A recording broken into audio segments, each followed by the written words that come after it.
November 8, 1942, Sidi Bou Zid, Tunisia, North Africa. As dawn broke over the harsh North African landscape, the low sun illuminated the jagged rocks and shallow trenches scattered across the terrain.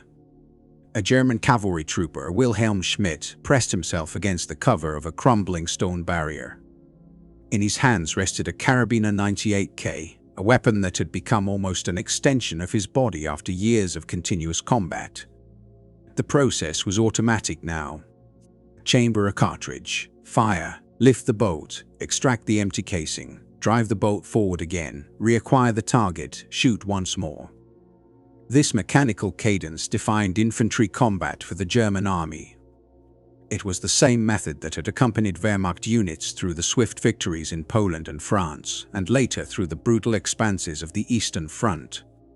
The internal magazine held 5 rounds, each one demanding deliberate action before the next could be fired. Beyond Schmidt's position, American troops advanced cautiously across the open ground, moving in a dispersed formation. German intelligence briefings had painted a dismissive picture of these new adversaries' troops described as poorly trained, lacking battlefield discipline, and armed with inferior equipment.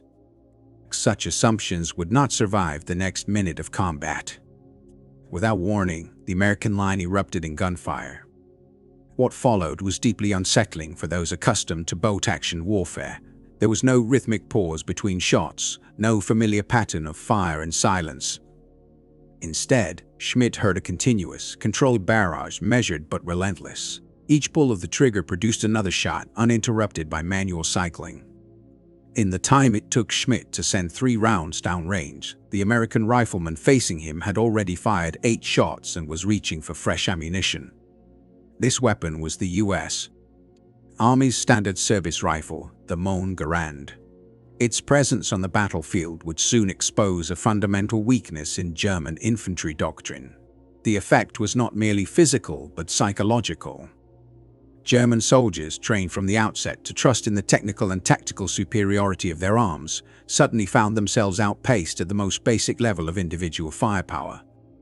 This encounter marked more than a clash of rifles. It signaled the beginning of a forced reassessment of long-held military assumptions. German confidence in their infantry weapons did not emerge overnight. It was rooted in a martial tradition extending back generations. The Karabiner 98K, formally adopted in June 1935, was widely regarded as the most refined bolt-action rifle ever fielded by a modern army. With iron sights effective to roughly 550 yards, exceptional reliability in extreme environments, and a design rugged enough for mass conscription forces, it perfectly matched German military philosophy. The rifle fired the formidable 7.92 57mm Mauser cartridge, a round capable of penetrating dense cover and delivering lethal energy at long distances. In experienced hands, the Kar-98K had proven itself repeatedly during the early years of the war. German infantry doctrine emphasized controlled, deliberate fire from prepared defensive positions. Training reinforced the idea that accuracy outweighed volume and that discipline and marksmanship would decide engagements. A well-trained German soldier could achieve approximately 15 carefully aimed shots per minute, cycling the bolt with speed and precision.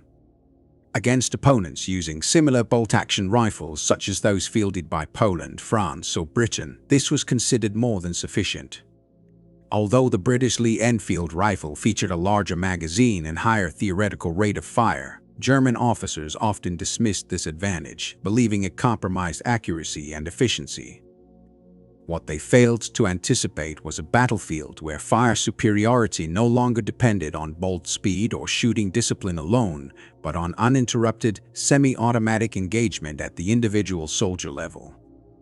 North Africa would become one of the first theaters where that reality could no longer be ignored. When U.S. troops were first committed to large-scale ground combat in North Africa in November 1942 as part of Operation Torch, German intelligence believed it already understood its new opponent. Prior to the landings, German analysts had compiled evaluations of American military equipment.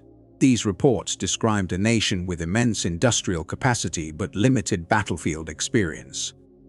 According to their conclusions, American soldiers compensated for tactical shortcomings by relying excessively on firepower. Among the weapons examined was the U.S.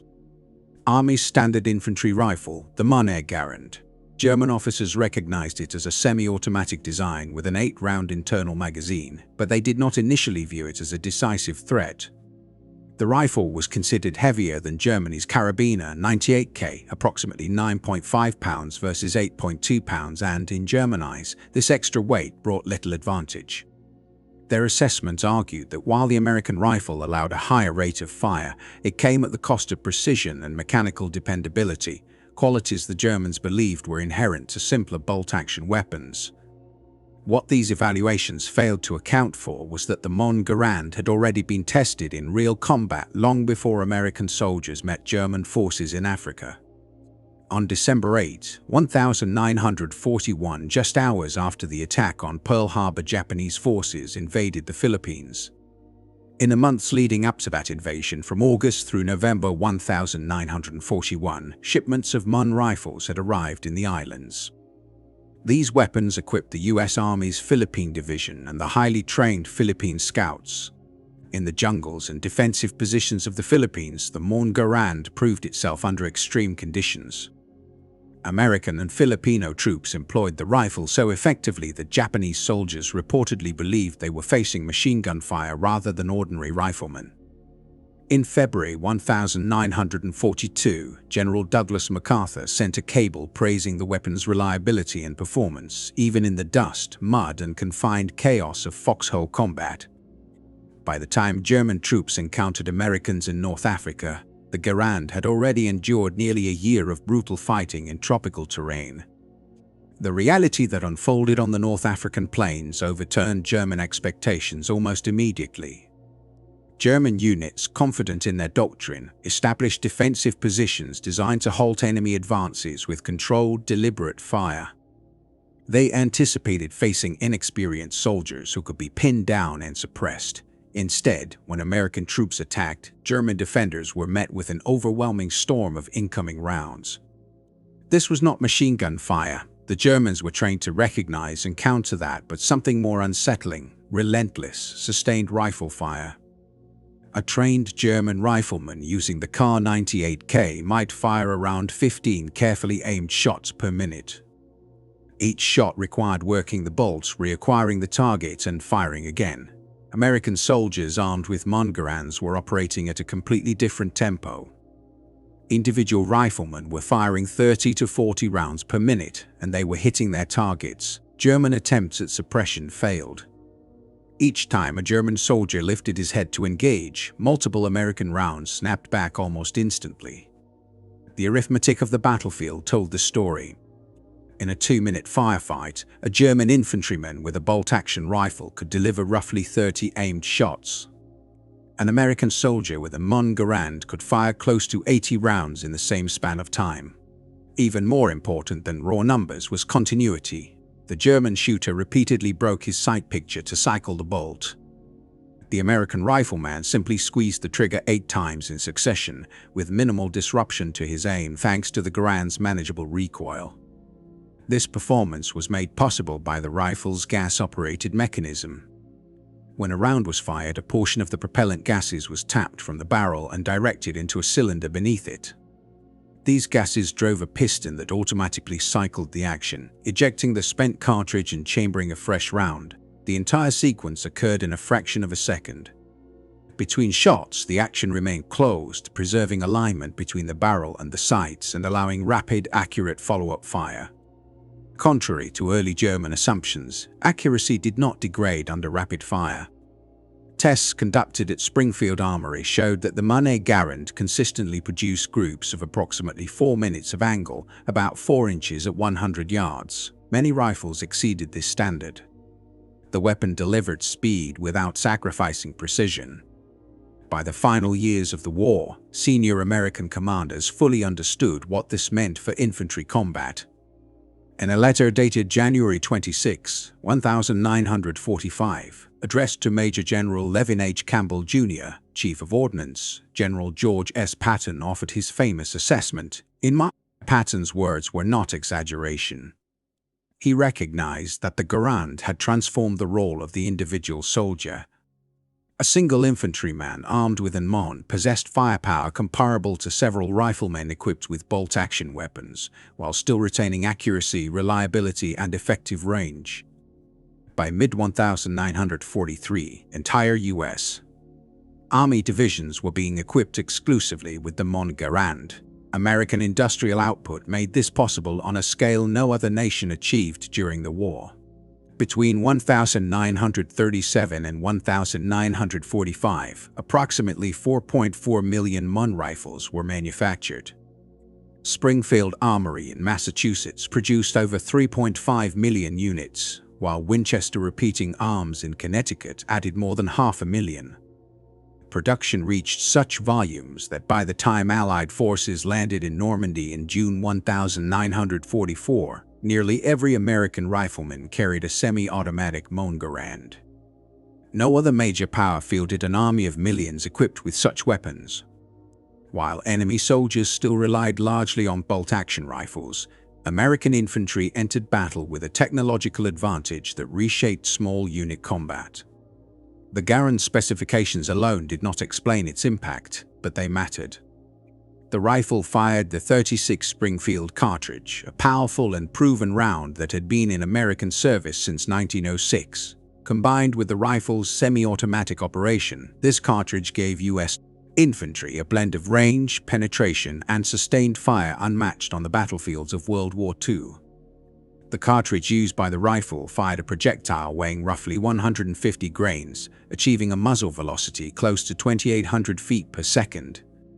This combination allowed the round to retain lethal energy well beyond typical infantry engagement distances, making it highly effective across open terrain. Ammunition was loaded into the weapon using an 8-round end-block clip, a metal carrier placed directly into the rifle's internal mechanism rather than a detachable magazine. Once the final cartridge was discharged, the empty clip was automatically expelled, producing a sharp metallic sound. Although early critics worried that this distinctive ping could reveal a soldier's position, veterans consistently dismissed the concern. In real combat environments filled with explosions, gunfire, and shouting, the sound rarely carried more than a few yards and was effectively drowned out by battlefield chaos. What truly set the rifle apart was its extraordinary dependability. It proved capable of operating under an astonishing range of harsh conditions. From the fine dust of North Africa to the waterlogged terrain of Italy, the freezing climates of Northern Europe, and eventually the brutal cold of the Korean Peninsula, the weapon continued to function reliably with minimal upkeep. Maintenance in the field was straightforward. No specialized tools were required. Soldiers could disassemble the rifle rapidly, remove the bolt and operating rod for cleaning, and restore the weapon to working order within minutes. This level of reliability did not go unnoticed. German soldiers and officers alike repeatedly acknowledged it, often with a mixture of admiration and frustration. At the time, German infantry doctrine emphasized the central role of the machine gun. Squads were structured around weapons like the MG-34 and later the MG-42, which delivered overwhelming suppressive fire. Riflemen were expected to support these guns, engaging targets deliberately and conserving ammunition. While German machine guns were undeniably effective, they came with significant limitations. They depended on dedicated crews, constant resupply of ammunition, and were particularly vulnerable to artillery and air attack. The widespread deployment of the M1 Garand fundamentally altered this balance. American infantry units equipped with semi-automatic rifles were capable of producing a sustained volume of fire that rivaled traditional machine gun teams. More importantly, this firepower was not concentrated in a single weapon but distributed across every soldier in the squad. Neutralizing an American unit no longer meant silencing one gun crew, it required suppressing 8 or 9 independently firing riflemen. German forces gained extensive first-hand experience with this reality during the Italian campaign, beginning in September 1943. From the amphibious landings at Salerno through the slow, grinding advance toward Rome, German infantry repeatedly encountered American units that could deliver rapid, accurate rifle fire. These encounters often left German troops pinned down even when they occupied tactically advantageous terrain. A captured report from the 94th Infantry Division dated March 1944, recovered after the fall of Rome, specifically highlighted this issue. It noted that American rifle fire frequently dominated engagements and recommended increasing machine gun allocations to counter the American superior infantry firepower. German military leadership recognized the problem and sought technological solutions. As early as 1941, Germany introduced its first semi-automatic infantry rifle project, designated the GER 41. Two rival versions emerged from separate manufacturers: the GU 41, produced by Mauser, and the GU 41, developed by Walther. Unfortunately, both designs suffered from serious shortcomings. Strict military requirements prohibited drilling a gas port into the barrel, based on fears that it would weaken the weapon or accelerate barrel wear. As a result, engineers were forced to adopt an unconventional gas trap system mounted at the muzzle. In practice, these mechanisms proved highly problematic. They were prone to fouling, added unnecessary bulk, and increased mechanical complexity. The rifles were difficult to produce, expensive to maintain, and unreliable under combat conditions. As a consequence, production numbers remained extremely low, with estimates ranging between 6,000 and 15,000 units before the program was effectively abandoned. The contrast between the German struggle to field a reliable semi-automatic rifle and the widespread success of the M1 Garand underscored a decisive shift in infantry warfare, one where individual soldiers, not just crew-served weapons, could dominate the battlefield through sustained, accurate fire. During the early years of World War II, German small arms development was hindered by flawed assumptions. One of these was the rejection of gas-operated rifle systems, which German engineers initially believed would be unreliable under combat conditions. That view began to change after German forces captured Soviet SVT-40 semi-automatic rifles on the Eastern Front. Detailed examination and battlefield experience demonstrated that the gas port operating principle, previously dismissed, functioned effectively even in harsh environments. This realization directly influenced the development of a new German semi-automatic rifle. In October 1943, the GER 43 G43 entered service. Unlike its predecessor, the problematic GU 41 series, the GU 43 adopted a simplified gas-operated mechanism and fed from a detachable 10-round magazine. These changes significantly reduced mechanical complexity while improving reliability. The rifle was also lighter and easier to handle than earlier attempts at semi-automatic designs. Despite these improvements, production numbers remained limited. By the end of the war, roughly 42,700 G43 rifles had been manufactured. A surprisingly high proportion were fitted with optical sights. Over 50,000 scopes were produced, indicating the weapon's intended role as a designated marksman's rifle rather than a true standard infantry arm.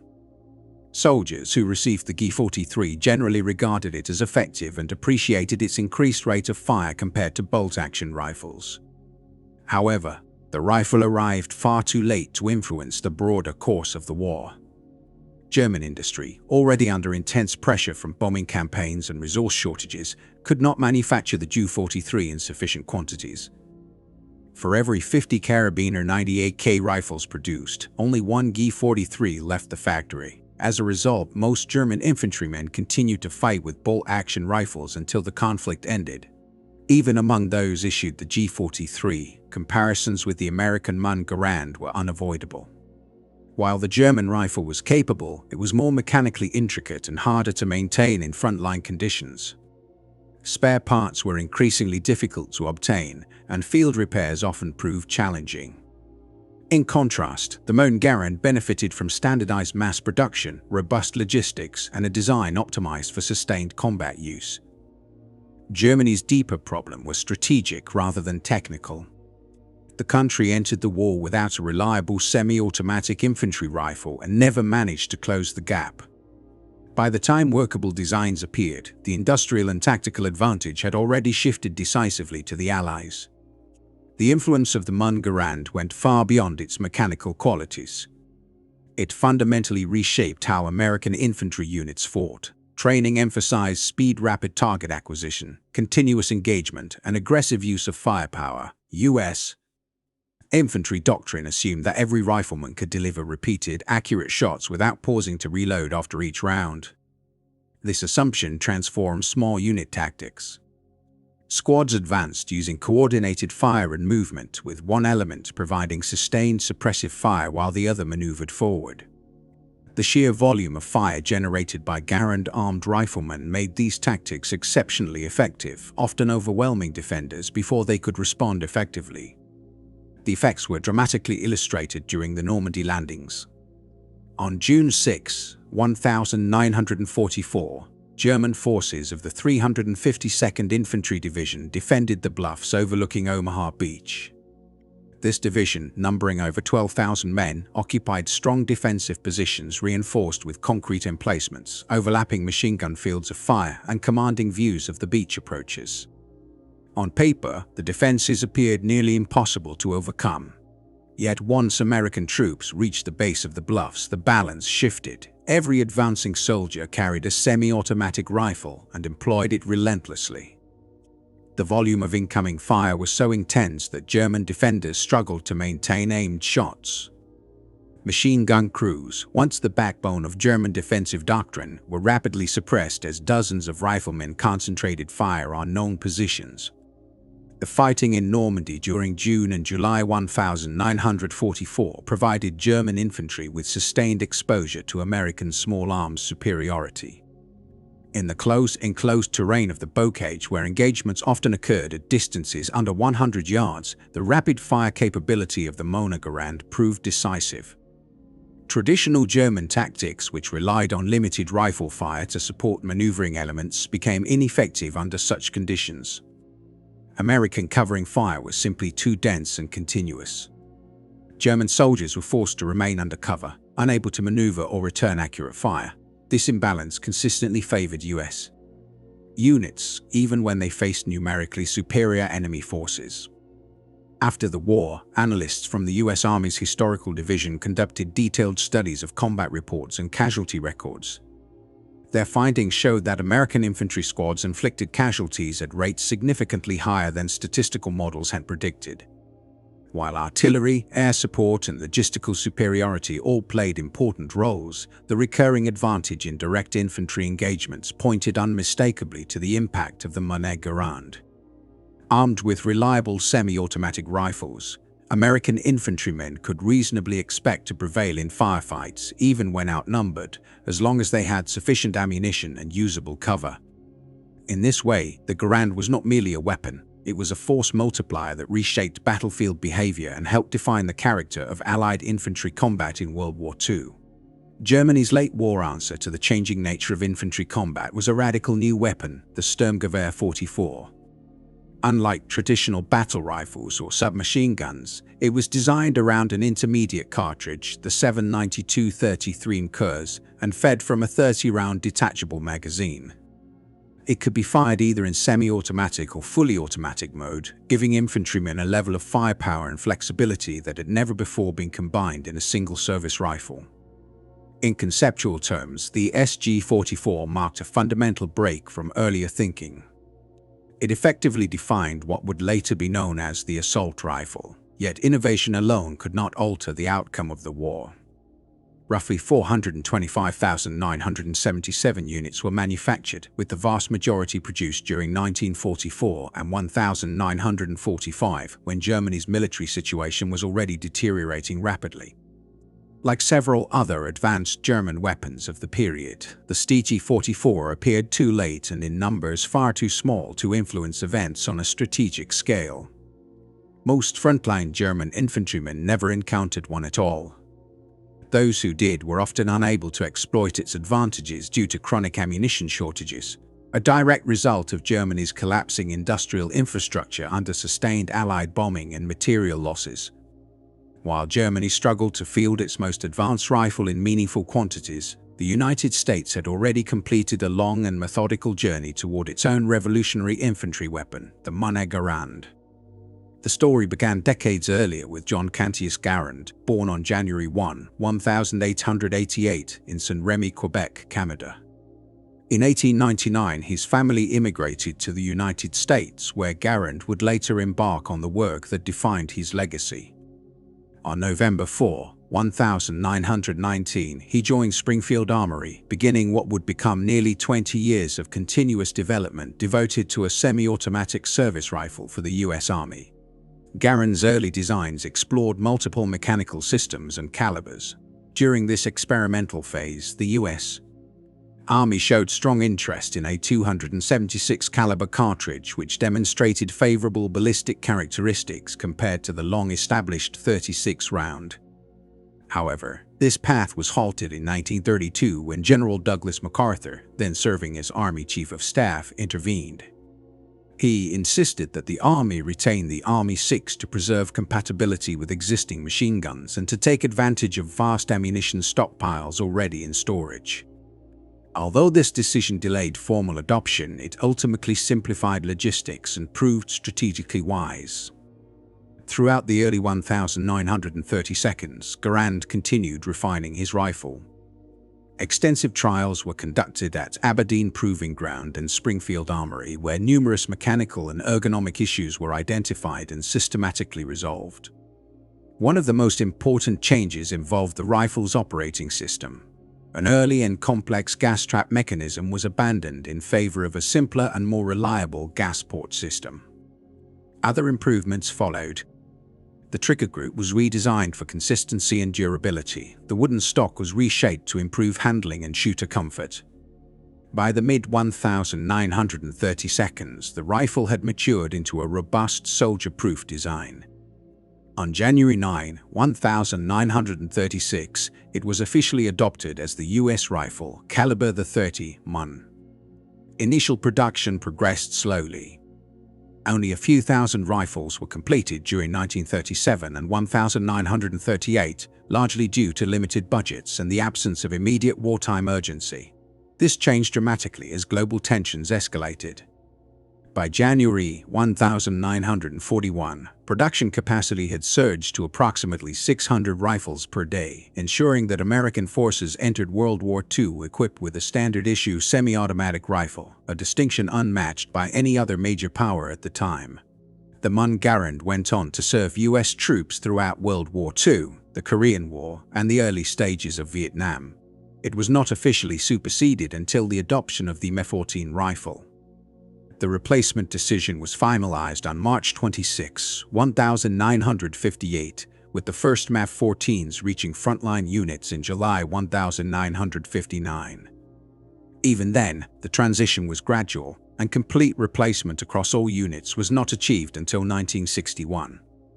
Long after that point, the Garand remained in service with National Guard and Reserve formations, some of which continued to use it well into the 1972s. Beyond its mechanical qualities, the M1 Garand exerted a profound psychological impact on the battlefield, particularly on German soldiers. Nazi propaganda had long emphasized German technological and tactical dominance while portraying American forces as inferior or unsophisticated. Direct combat experience shattered this illusion. When German infantrymen, trained, disciplined, and often well-positioned, found themselves consistently outmatched in small arms engagements by individual American soldiers, confidence eroded rapidly. The realization that American troops could deliver faster, sustained, and accurate fire fundamentally altered perceptions of the enemy. Post-war analyses of small unit engagements repeatedly confirmed this effect. American infantry units inflicted disproportionately high casualties during firefights, and statistical studies showed that U.S. soldiers suffered relatively fewer losses from German rifle fire. The weapon carried by each American infantryman played a measurable role in this outcome. German forces attempted to compensate through tactical skill, defensive positioning, and maneuver. These measures sometimes slowed American advances, but they could not fully offset the advantage provided by the M1's rate of aimed fire. Over time, sustained American fire suppressed defensive positions, exposed targets, and allowed maneuver elements to close in and destroy German strongpoints. In the end, the M1 Garand proved that individual infantry firepower multiplied across squads and platoons could decisively shape battlefield outcomes, not just tactically but psychologically as well. The significance of the M1 Garand did not end with the conclusion of the Second World War. Its true influence carried forward into the very foundations of modern infantry weapon design. By proving that ordinary soldiers could be equipped with reliable semi-automatic rifles without losing accuracy, the Garand reshaped military thinking worldwide. It demonstrated that a higher sustained rate of fire at the individual level could decisively alter battlefield dynamics, a lesson that would guide post-war firearms development for decades. In this sense, nearly every standard infantry rifle that followed from the AK-47 to the MiG-16 and onward to contemporary assault rifles can trace part of its conceptual ancestry to the M1 Garand. The rifle established semi-automatic operation not as a luxury or experimental feature, but as a necessity for modern warfare. What had once seemed technologically ambitious became an expected standard. The Garand marked the moment when military planners could no longer justify equipping frontline infantry with slow-firing bolt-action rifles. Accounts of German soldiers confronting American units armed with M1 Garands illustrate a pivotal intersection of technology and battlefield reality. These encounters revealed that even highly trained, disciplined forces could be placed at a severe disadvantage when their equipment failed to match the demands of modern combat. The German infantry of World War II was widely respected for its professionalism, tactical doctrine, and individual soldier competence. By objective measures, their training and battlefield experience were excellent. Yet skill alone could not compensate for an imbalance in firepower. Superior performance with inferior tools still yields inferior outcomes. The M1 Garand gave American infantrymen a decisive advantage, allowing them to maintain aggressive pressure even when facing larger enemy formations. It enabled USS troops to prevail in close engagements, challenge veteran units, and advance against fortified defenses that would otherwise have required far greater numbers or suffered heavier losses. From early fighting in the Philippines to campaigns in North Africa, through Sicily and Normandy, and onward into the rugged terrain of Hedros and the crossings of the Rhine, the Garand proved itself repeatedly under diverse and punishing conditions. Its reliability, effectiveness, and battlefield impact earned it a reputation unmatched by most service rifles of its era. General George S. Patton's famous admiration for the weapon was not rhetorical flourish, it reflected hard-earned battlefield experience. German forces came to recognize, often through costly engagements across multiple fronts, that American infantry firepower posed a fundamental tactical problem. Their standard bolt-action rifles, despite their accuracy, could not adequately respond to the volume of fire generated by semi-automatic weapons. The Garand made unmistakably clear that warfare had entered a new phase. The era of mass infantry formations armed primarily with manually operated rifles was drawing to a close. Semi-automatic service rifles were no longer the future, they were the present. German soldiers, courageous and well-prepared as they were, fought with equipment that placed them at a disadvantage in the most basic infantry task, delivering effective fire before the enemy could do the same. The underlying arithmetic of combat never changed. In the time it took a German infantryman to fire 3 carefully aimed rounds from his Karabiner 98K, an American soldier equipped with a M1 Garand could discharge an entire 8-round clip. When both soldiers possessed comparable training and marksmanship, the American infantryman was capable of striking 2 or even 3 times as many targets. At the level of squad and platoon engagements, this disparity multiplied rapidly. Fire superiority could be achieved without numerical superiority in manpower. In many encounters, American units generated a volume of rifle fire that exceeded that of German formations, even when outnumbered. Post-war analyses conducted by German military theorists consistently highlighted this imbalance as a key factor in their battlefield defeats. One former general, the Einsatztruppe Hassan Manteuffel, who commanded the 5th Panzer Army during the Battle of the Bulge beginning on December 16, 1944, later reflected in his memoirs that American infantry firepower remained superior even when German forces occupied prepared defensive positions. Such assessments were not isolated opinions but part of a broader post-war consensus. The consequences of this firepower advantage were reflected in casualty records. While many variables influenced battlefield losses, including artillery support, air superiority, tactical decisions, and terrain studies focusing on small unit combat repeatedly showed American infantry inflicting disproportionately high casualties during rifle engagements. The individual weapon carried by each soldier played a measurable role in these outcomes. Rifle fire accounted for a substantial portion of German casualties throughout the war, and the M1 Garand deserves considerable credit for that reality. Ultimately, the impact of the M1 Garand on World War II cannot be reduced to technical specifications or mechanical innovation alone. Its true legacy lies in how it transformed the nature of infantry combat, reshaped military doctrine, and signaled a permanent shift in the balance between firepower and manpower. The rifle did more than arm soldiers. It redefined what modern infantry warfare would become. The rifle came to symbolize far more than a piece of infantry equipment. It reflected the United States' ability to anticipate future warfare, translate industrial capacity into practical results, and deliver dependable technology directly into the hands of its soldiers.